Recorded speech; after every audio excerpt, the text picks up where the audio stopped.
조현우 장로님께서 나오셔서 말씀 전하여 주시겠습니다. 출애굽기 20장 16절 17절입니다. 함께 봉독하겠습니다. 시작. 내 이웃에 대하여 거짓 증언을 하지 마라. 내 이웃의 집을 탐내지 마라. 내 이웃의 아내나 그의 남종이나 여종이나 그의 소나 낙이나 내 이웃에게 속한 어떠한 것도 탐내지 마라. 예. 자, 오늘 제9계명 10계명 76문 제가 질문을 읽을 테니까 답은 여러분들이 읽으시기 바랍니다. 76문 제9계명이 무엇입니까?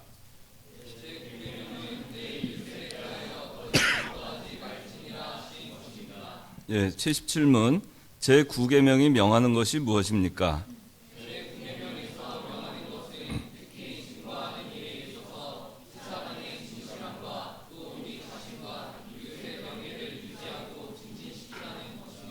(78문) 제9계명이 금하는 것이 무엇입니까?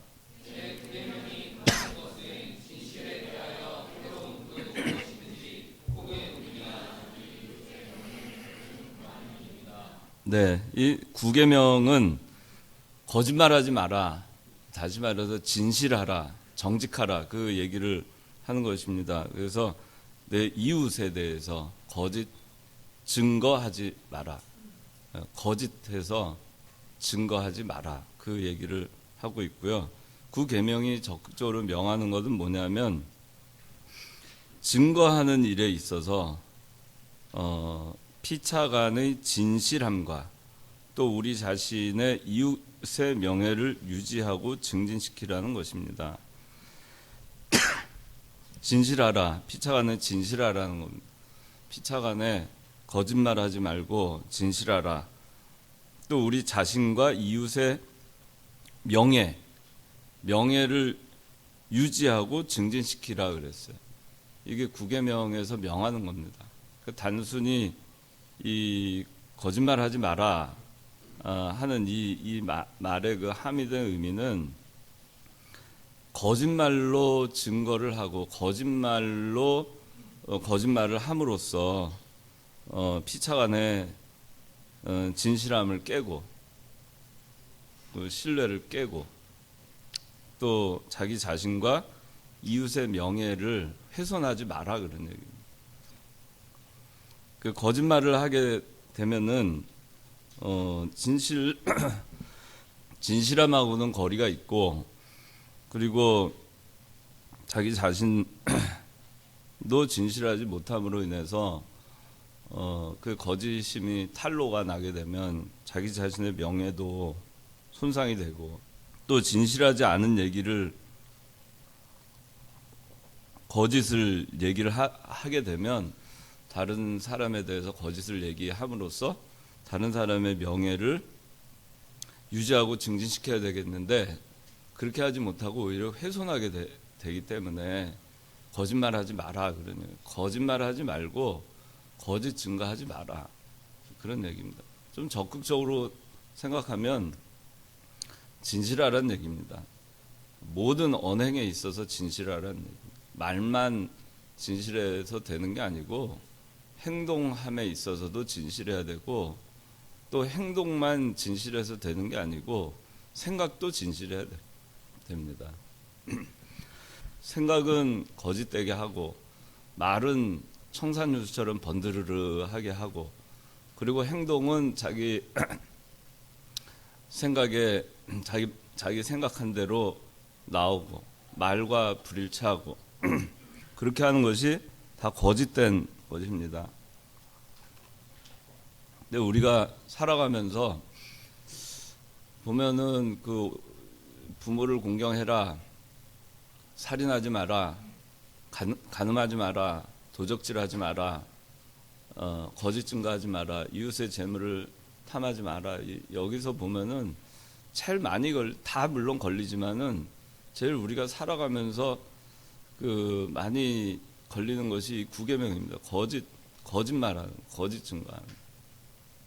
하루에 그 수많은 말을 하는데 자기가 말하는 수많은 말 가운데에서 도대체 한 몇 퍼센트가 진실된 말인가를 생각을 해보세요. 여러분들이 진실된 말을 내가 몇 퍼센트 정도 하는가, 쓸데없는 말을 늘어놓지 않는가, 그냥 허탄한 말을 늘어놓지 않는가.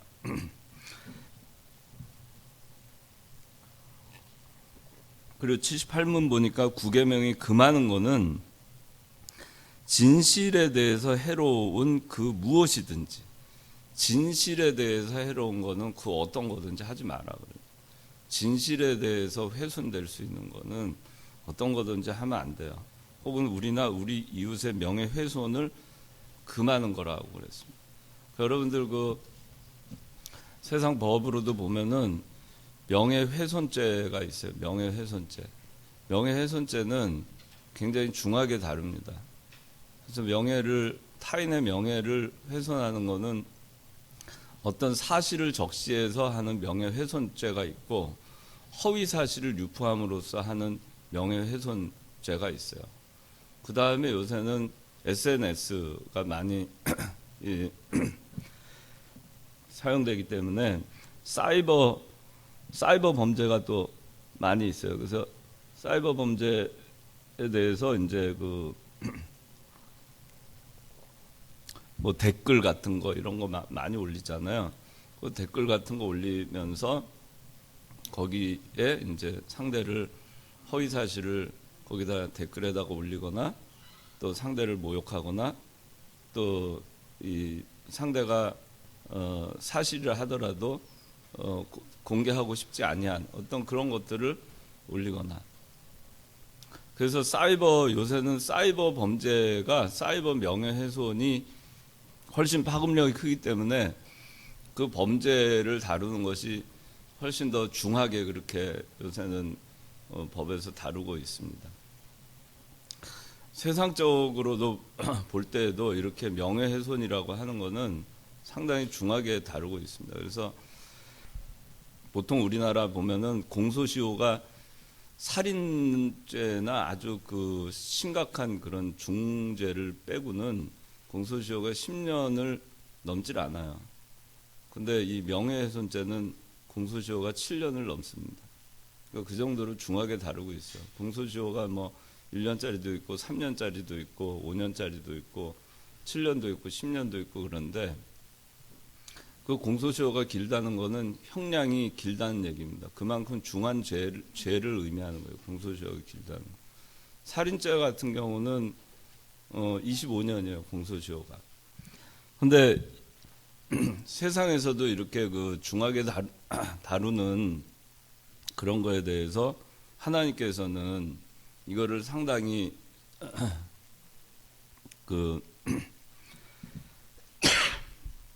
심각하게 우리에게 명하고 계신 것입니다.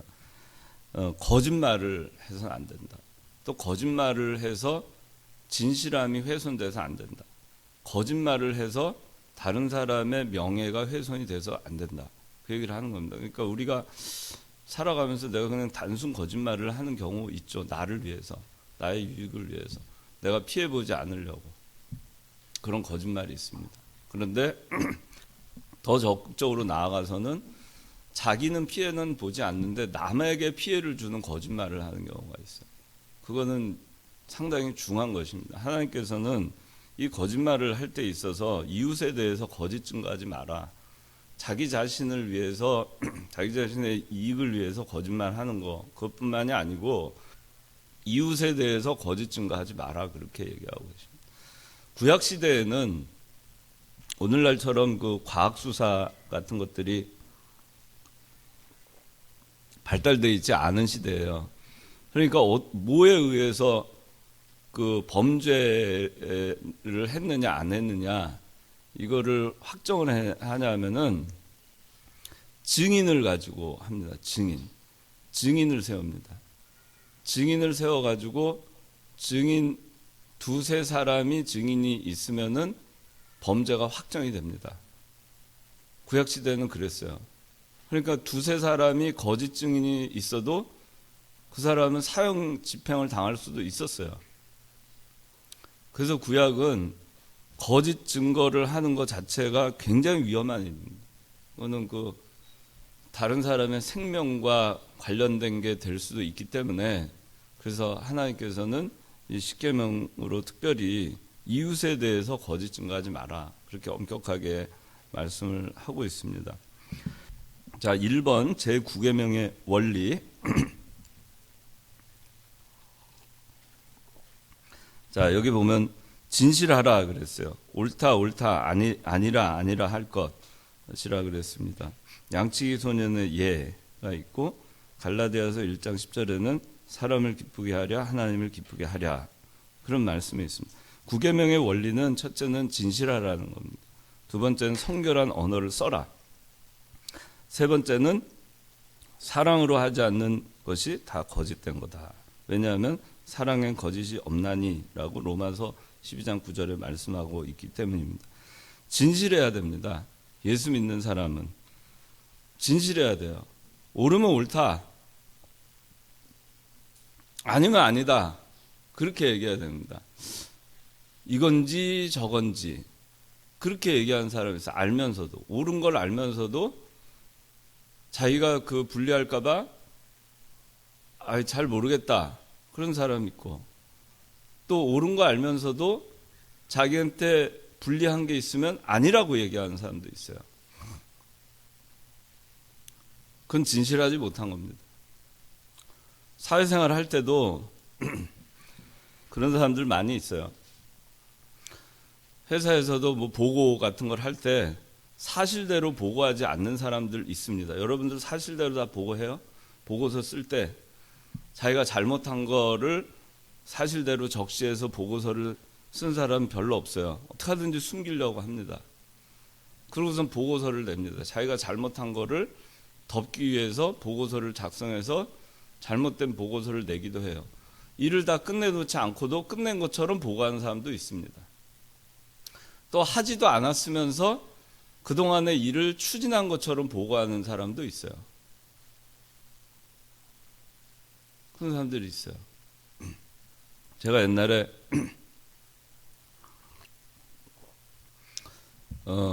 기업 연구소에서 젊었을 때 한 몇 년 일한 때가 있어요. 30대 초반에. 그런데 그 기업 연구소 반복적인 연구를 합니다. 반복적인 실험을 해요.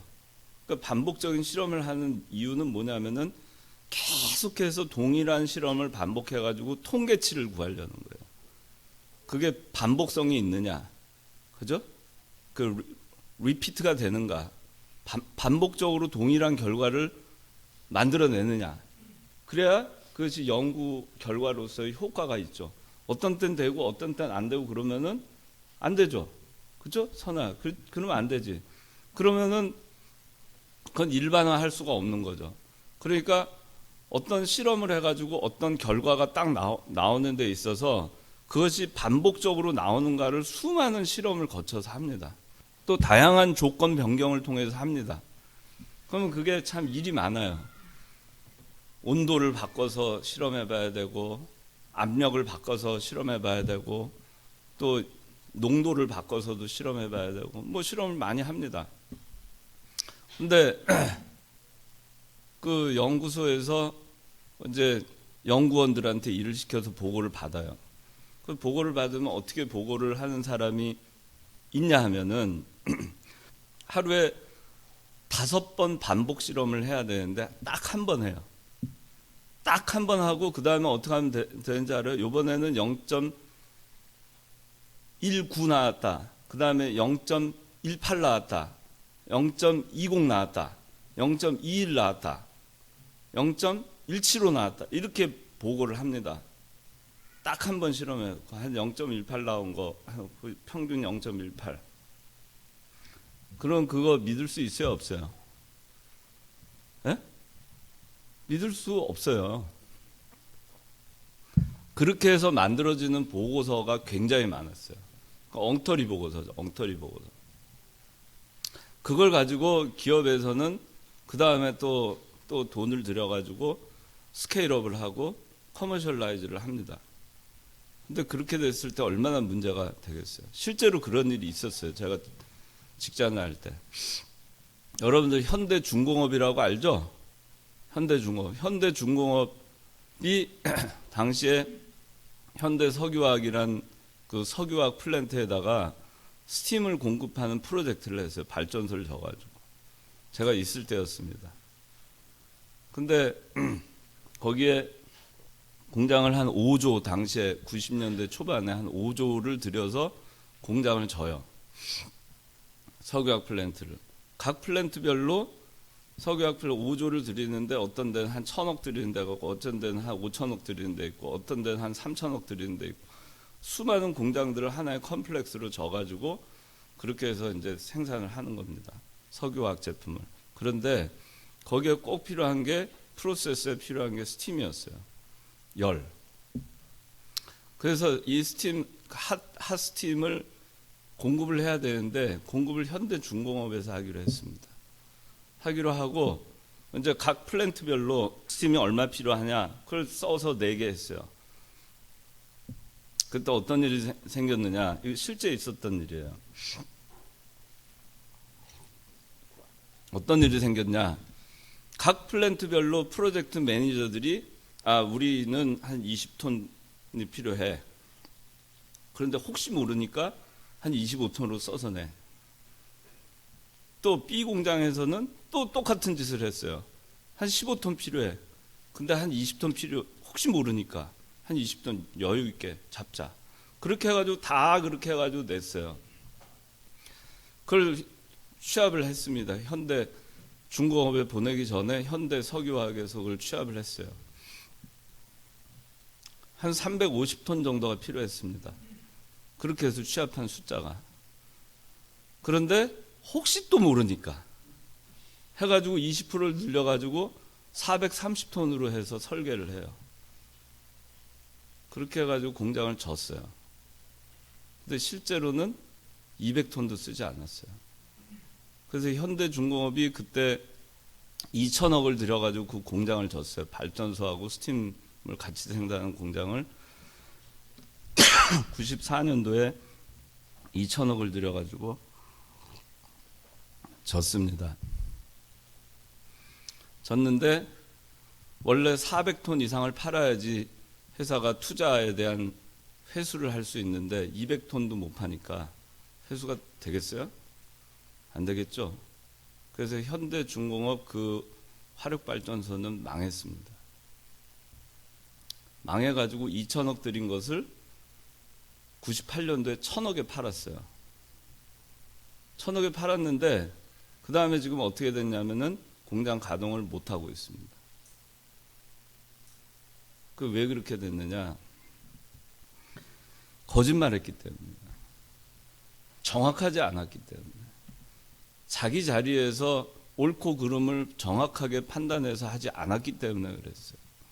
여러분들이 사회생활을 할 때 여러분들이 써서 보고하는 것이 얼마나 중요한가를 알아야 돼요. 위에 있는 사람들은 그 숫자에 의존해서 결정을 합니다. 그리고 그 위에 사람은 또 그 숫자에 의존해서 결정을 합니다. 최고 경영자는 그 숫자에 의해서 결정을 합니다. 맨 최초의 기한자가 문서를 작성하고 조사해서 보고한 자가 엉터리 숫자를 써서 내게 되면 그게 결국에는 회사 경영에 치명적인 영향을 미칠 수가 있어요. 여러분들이 그걸 알아야 돼요. 그러면 그 사람은 그냥 잘리면 되죠. 책임지고. 잘리면 되지만 그 회사는 뭐가 되겠으며 그 회사에서 일하는 식구들은 뭐가 되겠습니까? 거짓말이라고 하는 거는 굉장히 여러분들이 심각하게 생각해야 돼요. 그래서 저는 직원을 채용할 때 정직하냐 안 하냐 그거를 가장 중요하게 봅니다. 이 사람이 정직하냐 안 하냐. 근데 그거를 확인하기가 참 어렵죠. 정직한 사람인지 아닌지. 허위 보고를 하는 사람인지 아닌지 그걸 알 길이 없습니다. 참 어렵습니다. 그 인터뷰를 굉장히 오랜 시간 해도 그 참 찾아내기가 어려워요. 근데 보면은 그래요. 많은 사람들이 허위 보고를 합니다. 하지 않아 놓고 했다고 하고 또 한 거에 대해서 완벽하지 못한데 혼날까 봐 완벽한 것처럼 보고를 합니다. 나중에 보면 문제가 터집니다. 그럼 그땐 또 변명을 합니다. 예수 믿는 사람은 그렇게 하면 안 돼요. 그 세상 사람들은 그렇게 해서 하루하루 하고 직장 생활을 할 수 있을지 모르지만 예수 믿는 사람은 거짓말할 생각을 버려야 됩니다. 목에 칼이 들어와도 거짓말할 생각을 버려야 돼요.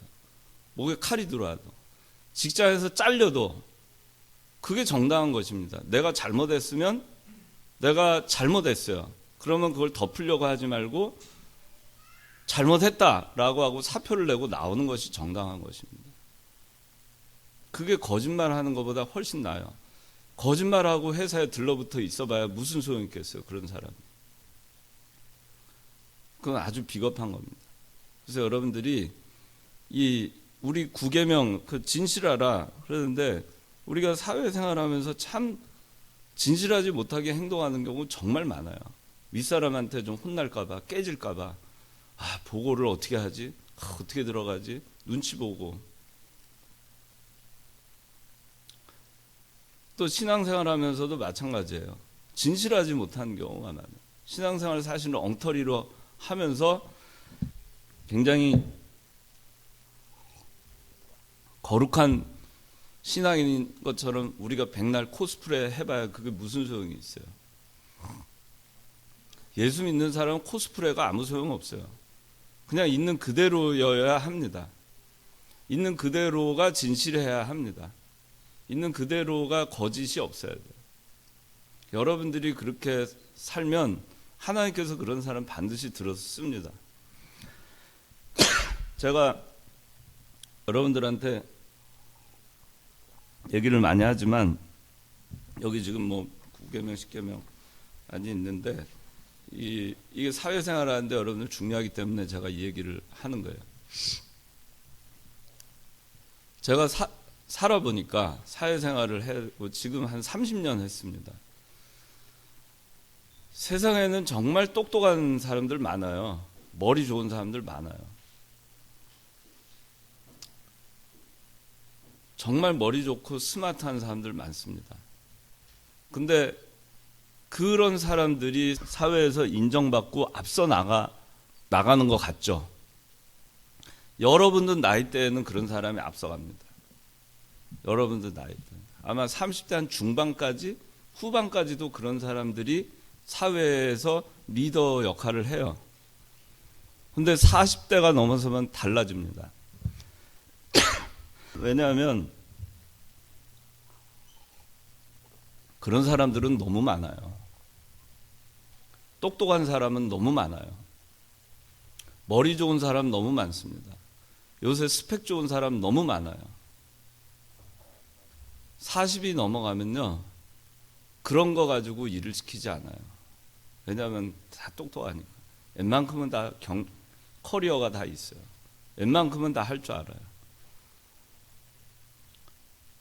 여러분들이 어떤 정도의 사람이 돼야 되냐면은 회사의 모든 것을 그 사람한테 회사의 열쇠, 회사의 법인 도장을 맡길 수 있는 사람이 돼야 돼요.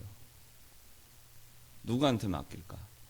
정직한 사람한테 맡기겠죠. 똑똑하고 스마트하고 영리하고 머리 잘 굴리고 잔꾀 부리고 술수를 잘 쓰고 그런 사람들 얼마든지 있습니다. 그런 사람들은 그냥 스텝으로는 일할 수 있을지 모르지만은 40대 넘어서는 그런 사람들을 리더로 쓰지 않아요. 대부분이 그렇습니다. 어느 기업이든지. 여러분들이 그걸 분명히 아셔야 돼요. 그럼 내가 치열하게 경쟁을 하면서 뭔가 성과를 보여야 되고 열심히 내가 한 거를 보여줘야 되고 생존 경쟁에서 남보다 앞서가야만 뭔가 더 많은 것을 보여줘야만 될 것 같으니까 어떻게 하든지 자기를 위장하고 코스프레하고 그리고 남의 걸 빼앗고 거짓말을 해서라도 그렇게 해서라도 남보다 경쟁에서 우위를 차지하려고 하고 남보다 더 나은 성과를 낸 것처럼 보이려고 하지만 그건 시간이 지나면 다 알아요. 그럼 모르지 않습니다. 그 사람이 어떤 사람인지는 시간이 지나면 다 압니다. 그러니까 여러분들 결코 그렇게 하지 마세요. 여러분들의 40대를 여러분들이 어떻게 맞이할 거냐, 그거는 여기 성경대로, 성경의 가르침대로 진실해야 돼요. 어떤 경우에도 진실해야 됩니다. 그리고 자기 일에 대해서 자기가 잘못했으면 잘못했습니다. 거짓말했으면 제가 거짓말했습니다. 제가 보고를 잘못했으면 보고를 잘못했습니다. 수정하겠습니다. 그걸로 회사에 잘못을 끼쳤다면 제가 책임지고 나가겠습니다. 그런 사람이 돼야 돼요. 그저 하루를 더 살기 위해서, 하루를 더 버티기 위해서 비겁하게 거짓말하고 남을 속이고 그렇게 살아서는 여러분들이 다른 사람들과 비슷하게 살 수 있을지 모르지만은, 그러나 다른 사람들보다 차별 있게, 차별감 있게 눈에 띄기는 어려워요. 왜냐하면 똑똑한 사람은 너무 많거든요. 그러나 정직한 사람 찾기는 참 어렵더라고요. 나도 사회생활 30년 해보니까 정말 신의를 지키고 정직하고 또 정직하고 어떤 경우에도 믿을 수 있을 만큼 정직한 그런 사람 찾기가 정말 쉽지 않았어요. 근데 그런 사람도 있긴 해요. 근데 그 사람을 결국에는 중용을 합니다. 그래서 진실해야 됩니다. 그래서 성결한 언어 쓰라 그랬죠. 누가 말하려면 하나님의 말씀하는 거 같이 하고, 더러운 말은 너 입 밖에도 내지 말고 오직 덕을 세우는 데 소용되는 대로 선한 말을 하여 듣는 자에게 은혜를 끼치게 하라 그랬어요. 예수 믿는 사람이 말을 성결하게 해야 됩니다. 입이 걸면 안 돼요. 예수 믿는 사람인지 아닌지 세상 사람들이 하는 그 걸걸한 말을 그냥 다 입에 갖다 붙이고, 세상 사람들 쓰는 그러한 비속어를 그대로 입에 달고 같이 쓰고 다니고, 예수 믿는 사람 그렇게 하면 안 돼요. 그건 진실하지 못한 겁니다. 헛된 농담, 희롱 그런 거 하면 안 돼요. 뭐한데 그런 거 하면서 아까운 시간을 낭비하고, 그런데 자기 정신을 낭비합니까? 더러운 말은 너희 입 밖에도 내지 말라 그랬어요. 기왕에 말을 하려면 덕을 세우는데 소용되는 선한 말을 해서 듣는 자에게 은혜를 끼치게 하라 그랬는데, 뭐 때문에 거짓말을 합니까? 뭐 때문에 남을 비방하고 누추한 말을 하고 뭐한데 그렇게 세월을 보냅니까? 그런데 시간을 보냅니까? 그래서 저는 그렇게 생각해요. 남을 비방하고 남한테 열등감을 느끼고 남이 잘 되는 거에 대해서 질투하고 그럴 시간이 있으면, 그럴 에너지가 있으면 그 에너지를 자기한테 집중하라 이거예요. 그런다고 뭐가 달라지느냐?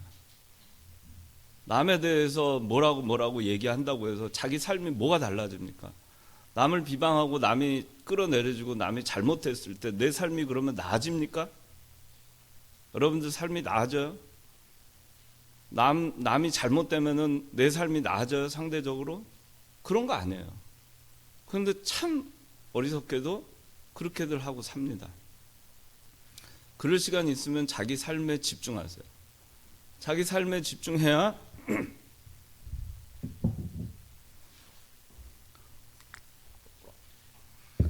그게 남는 거예요.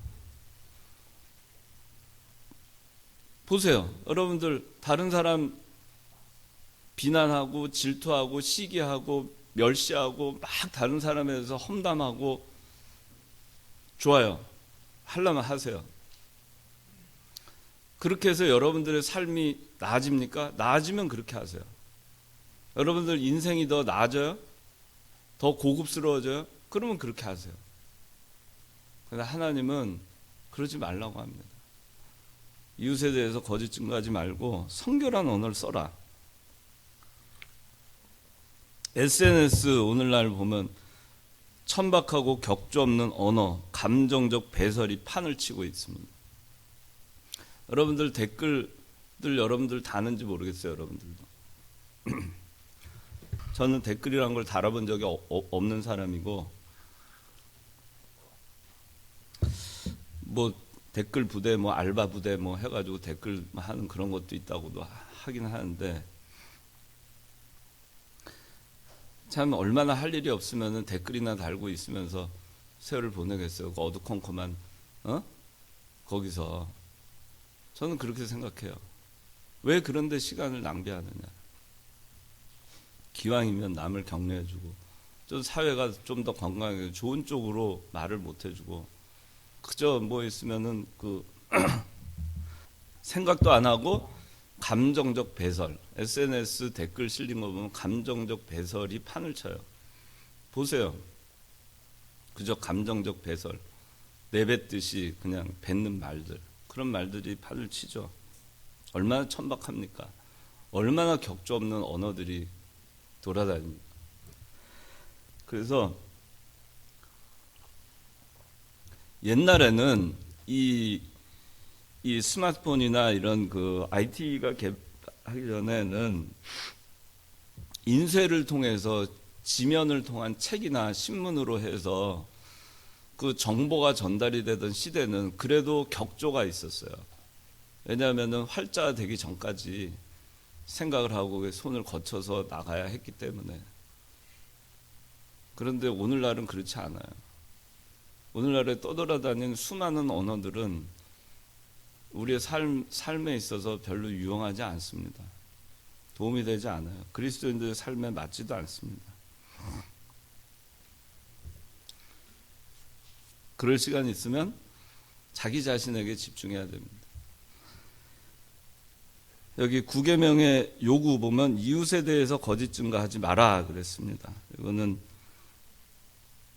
자 우리가 그렇게 해야 되겠죠. 두 번째 거짓의 유형 이걸 한번 봅시다. 마태복음 12장 36절 다 같이 읽어봅시다. 시작.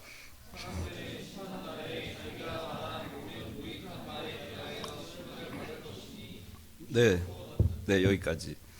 이걸 생각해 보세요. 심판날에 여러분들이 말했던 모든 무익한 말에 대해서 신문을 받는다 그랬어요.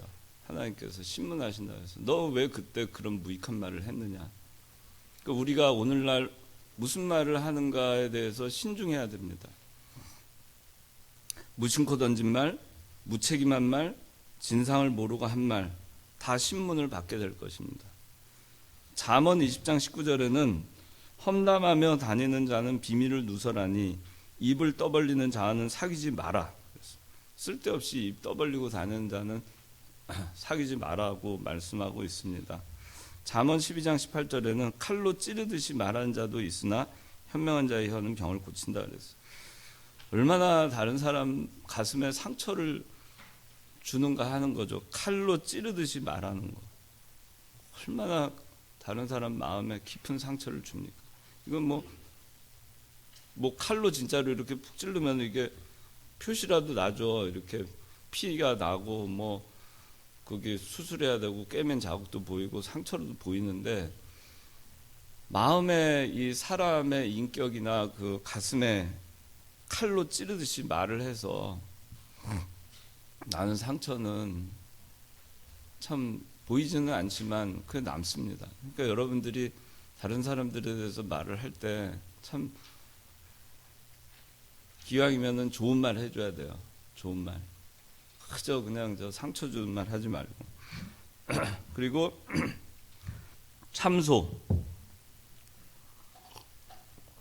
참소는 이건 뭐냐면은 그냥 거짓말보다 더 나간 거죠. 고의적으로 하는 거짓말이에요. 참소는 고의적으로 하는 거짓말. 그건 참소라고 합니다. 다른 사람을 참소하는 거죠. 고의적으로 거짓말해서 다른 사람을 해코지하는 거. 다른 사람은 망신 주려고 하는 거. 다른 사람을 괴롭히는 거. 고의적으로. 그게 참소입니다. 위증. 요새 위증하는 사람들 많죠. 그 청문회나 이런 데 보면 뭐 위증했다 서로 그러고. 근데 뭐 그 위증했다고 얘기하는 그 청문회하는 국회의원들은 얼마나 위증 안 하고 사는지 잘 모르겠어요. 그 사람들은 얼마나 진실한 사람들인지 모르겠습니다. 거짓 증인. 구약시대에 거짓 증인이 두세 사람 있으면 사람을 죽일 수도 있었습니다. 사형 집행할 수 있었어요. 거짓 증인은 그렇기 때문에 남을 죽이는 것과 같아요. 그 정도로 이게 중죄입니다. 사기, 지나친 과장, 아첨, 헛소문, 유포, 또 침묵하는 거. 잘못된 거 알면서도 그냥 가만히 있는 거예요. 저 사람 분명히 거짓말하고 있는 거 알면서도 내 일이 아니니까 그냥 침묵하고 있는 거. 그건 비겁한 겁니다. 여러분들 침묵하면 안 돼요. 잘못된 건 잘못됐다고 얘기를 하는 사람이 돼야 됩니다. 그것이 정직한 사람이에요. 왜 침묵할까?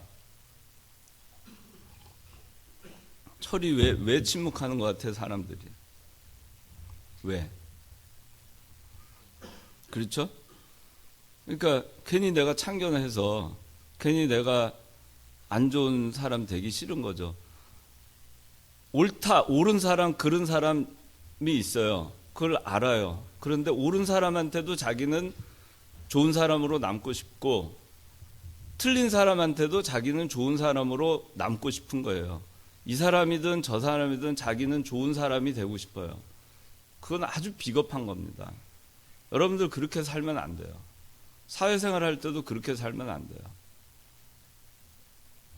그렇게 살지 않아야 되는 것이 그것이 진실한 거예요. 예수 믿는 사람이 그렇게 살아야지 그게 용기 있게 사는 겁니다. 여러분들한테 얘기하지만 사회생활 하면서 잘못된 걸 잘못됐다라고 얘기를 할 때 그거를 받아들여주면 자기는 어떻게 돼요? 회사에서 인정받는 사람이 됩니다. 그런데 잘못된 걸 잘못됐다라고 얘기하지 않아서 나중에 그 잘못된 것이 드러났을 때 자기는 뭐가 됩니까? 그런 사람 참 많아요. 저도 사회생활 하다 보니까 잘못된 거 알면서도 그냥 입 꾹 다물고 있어요. 왜? 자기의 보스가 잘못된 거 알아요. 그런데 그거를 보고를 안 합니다. 자기의 보스 그거 틀립니다라고 얘기하는 보스가 뭐가 틀려? 그러면은 네 맞습니다. 보스 말이 맞습니다. 그렇게 얘기하는 사람들이 대부분이에요. 그런데 보스가 분명히 틀렸으면은 틀렸다고 얘기해야 돼요. 틀렸어요. 틀렸습니다. 고치셔야 됩니다. 틀렸습니다. 계속 얘기해야 돼요. 그거를 갖다가 침묵하고 있잖아요. 아주 비겁한 겁니다. 여러분들 그렇게 살고 있지 않아요? 비겁하게 살지 말아야 돼요. 예수 믿는 사람은. 그것도 거짓말하는 거하고 똑같아요. 침묵하는 거. 박근혜 대통령 여러분들 비난하죠. 청와대 비서진들 비난하죠. 그 사람들이 정말 다 몰랐을까? 알면서도 침묵했겠죠. 말해봤자 소용없어. 괜히 말해봤자 내가 잘리기나 하지. 청와대 비서관으로 좀 더 있다가 그냥 조용히 나오지. 내가 굳이 말해도 어차피 안 듣는 사람 뭐 내가 괜히 총대 맬 필요 있어? 총대 안 매려고 하는 거예요. 그게 얼마나 비겁해요. 총대 좀 매면 어떻습니까? 잘못된 건데. 잘못됐어요. 난 같이 일 못합니다. 당신 밑에서 일 못합니다. 청와대 비서진들이 다 사표 내고 나왔으면은 바로 잡혔겠죠. 아무도 얘기 안 해요. 잘못된 거 알면서도. 그거 얼마나 비겁한 겁니까? 침묵하는 거. 여러분들 혹시 그렇게 안 해요? 사회생활 하면서 침묵하지 않아요? 잘못된 거 보면서도? 그러면서 여러분들 그 청와대 요새 최순실 비리에 대해서는 많이 비난하죠. 비난할 자격이 있을까? 나한테는. 여러분들한테 있을까? 여러분들은 그 큰 그런 위치가 아니라 작은 어떤 사회의 한 구성원으로서 어떤 알량한 자기의 조그만 이익도 손해보지 않으려고 비겁하게 침묵하면서 살고 있지는 않은가? 그걸 한번 돌아봐야 돼요. 예수 믿는 사람은 그렇게 비겁하게 살면 안 됩니다. 침묵하면 안 돼요. 잘못됐으면 잘못됐다 해야 돼요. 그래도 안 고치면 자기가 같이 일 못하는 겁니다. 그러고 나오는 겁니다. 제가 저는 그렇게 여러 번 해봤어요.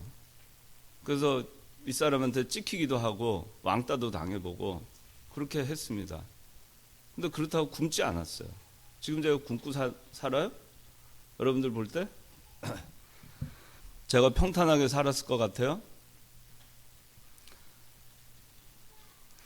사표도 내보고 그런 것 때문에 윗사람하고 많이 그런 것 때문에 조직 생활하면서 갈등도 많았고 아닌 건 아닌 건데 어떡합니까? 아니면 윗사람이 안 바뀌면 제가 사표를 내야죠. 그만두고. 근데 그렇게 해도 하나님이 굶게는 안 하시더라고요. 굶지는 않았어요. 그래도 좀 어려울 때는 있었지만 굶지는 않았습니다.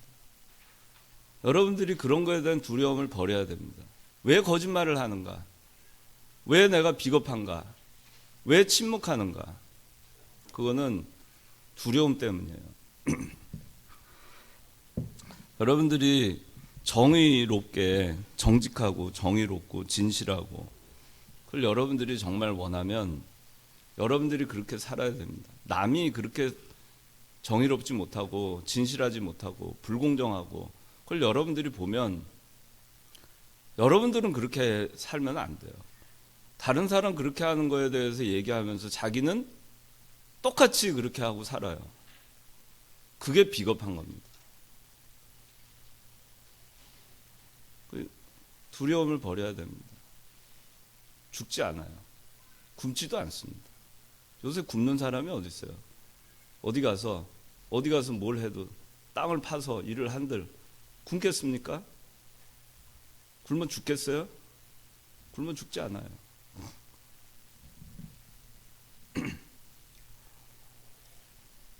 우리 예수 믿는 사람이 그런 정신을 가지고 꼭 교회에서뿐만이 아닙니다. 사회 나가서 살 때도 마찬가지예요. 예수 믿는 사람이 1000만이나 된다 그러는데 뭐 정치인들 가운데 뭐 신우회도 있고 뭐 그렇다 그러는데 뭐가 달라집니까? 왜 안 달라질까요? 그냥 거짓말하기 때문입니다. 진실하지 않으니까. 틀린 거 틀렸다고 얘기하지 않으니까. 논쟁, 중상모략이 판을 치죠. 여러분들 사회생활 하면서 보면. 그죠? 아직 선아 혹시 겪어봤어? 직장생활 하면서 중상모략하는 거. 선아에 대해서 중상모략. 벌써 겪어봤구만. 저도 참 많이 겪어봤습니다. 사회생활을 하다 보면 무슨 파벌, 학벌, 무슨 뭐 별의별 게 다 있어요. 뭐 어느 지역 뭐 하다 보면 해병대 출신끼리 뭐 특전사 뭐 별거 하여튼간 다 해가지고 엮입니다. 엮여. 자기하고 같은 그룹에 들어오지 않으면 왕따 시키고 모략합니다. 쟤는 나쁜 애예요.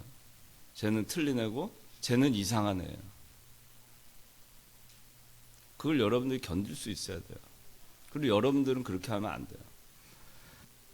저주하는 말, 욕하는 거, 쓸데없는 말, 쑥떡공론, 악한 말, 아니면 말고식 폭로, 학력 위조, 고자질, 이웃에 대한 희롱, 농담. 학력 위조, 이거 하나 얘기를 해야 되겠어요.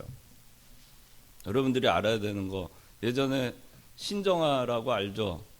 신정아라고 그 학력 위조 해가지고 어느 학교인지는 모르겠지만 하여튼간 가짜 졸업장. 이건 제가 솔직하게 여러분들이 알아야 되기 때문에 이걸 얘기합니다. 신학 목회자 중에 가장 많은 사람들이 학력 위조를 하고 있어요. 그걸 여러분들이 알아야 됩니다. 우리나라의 학력 위조의 학벌 세탁과 학력 위조의 대부분이 어디서 나오냐면은 목회자입니다. 그 다음에 정치인이에요.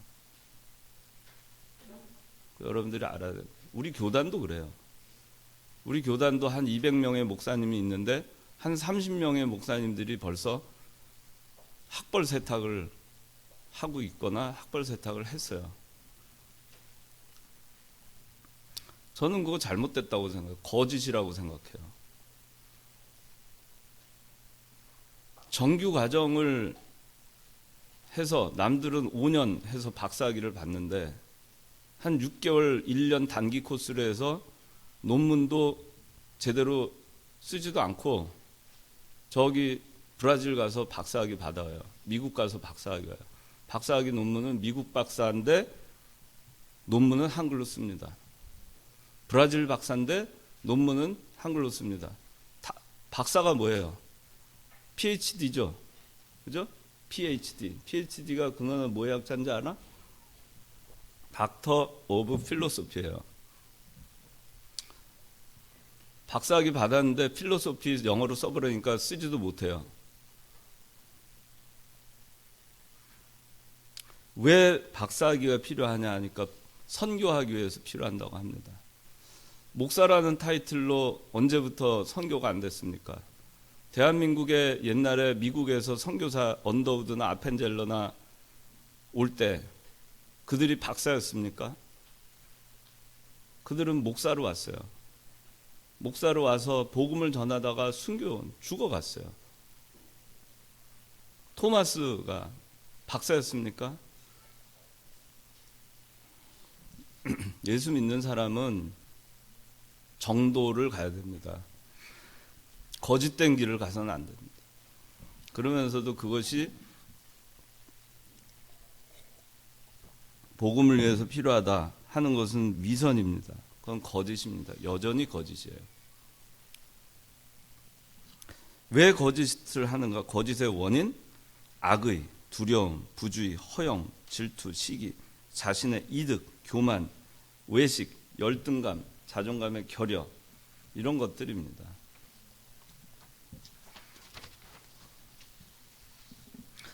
구계명의 경고, 선의의 거짓말, 편의상 거짓말 있어요.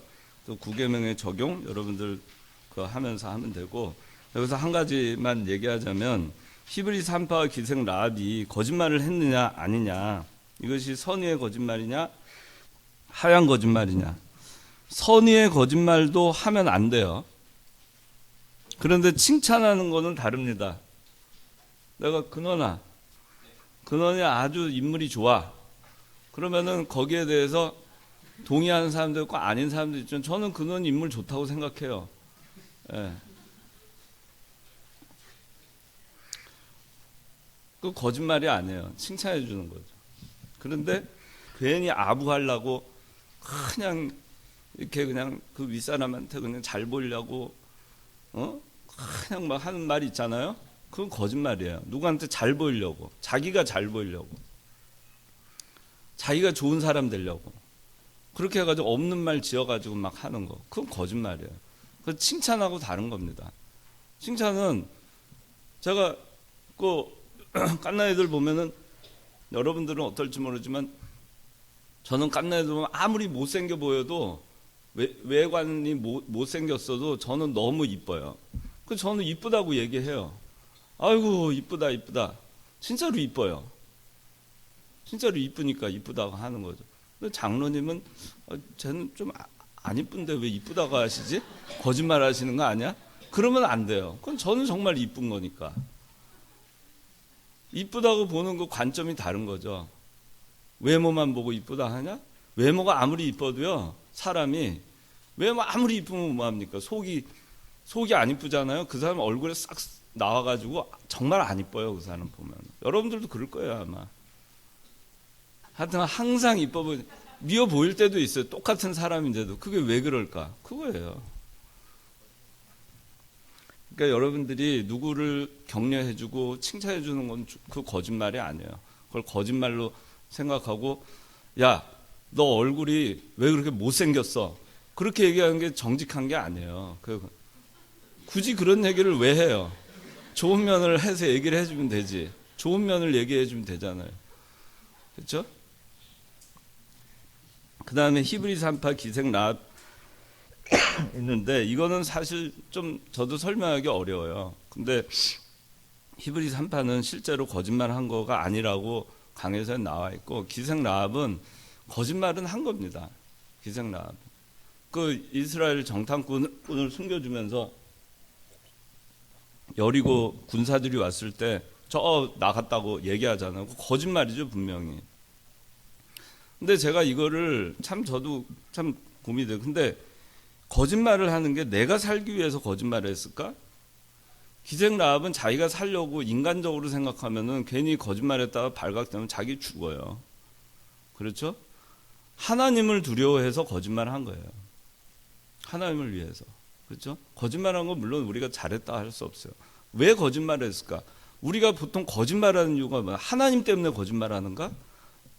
나 때문에 거짓말하는가?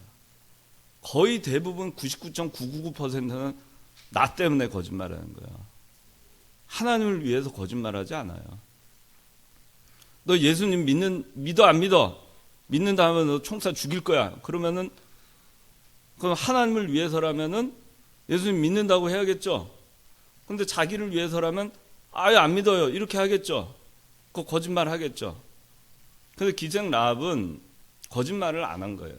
그러니까 거짓말은 했지만 그러나 자기가 거짓말을 하지 않으면 일단 사람이 죽어요. 죽잖아요. 그 생명을 살리기 위해서 거짓말을 한 겁니다. 그 다음에 내 유익을 위해서 거짓말한 게 아니에요. 자기가 죽을 수도 있었어요. 자기가 더 위험에 빠질 수 있었지만 그 위험에 빠지는 거짓말을 한 거죠. 그렇죠? 그걸 생각을 해야 돼요, 여러분. 왜 거짓말을 했을까? 그냥 단순히 거짓말 했으니까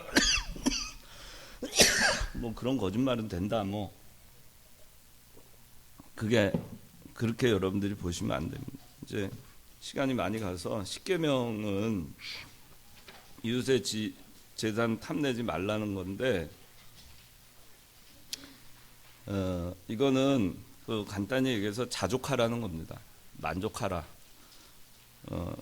자기의 환경과 주어진 처지를 만족하라 하는 겁니다.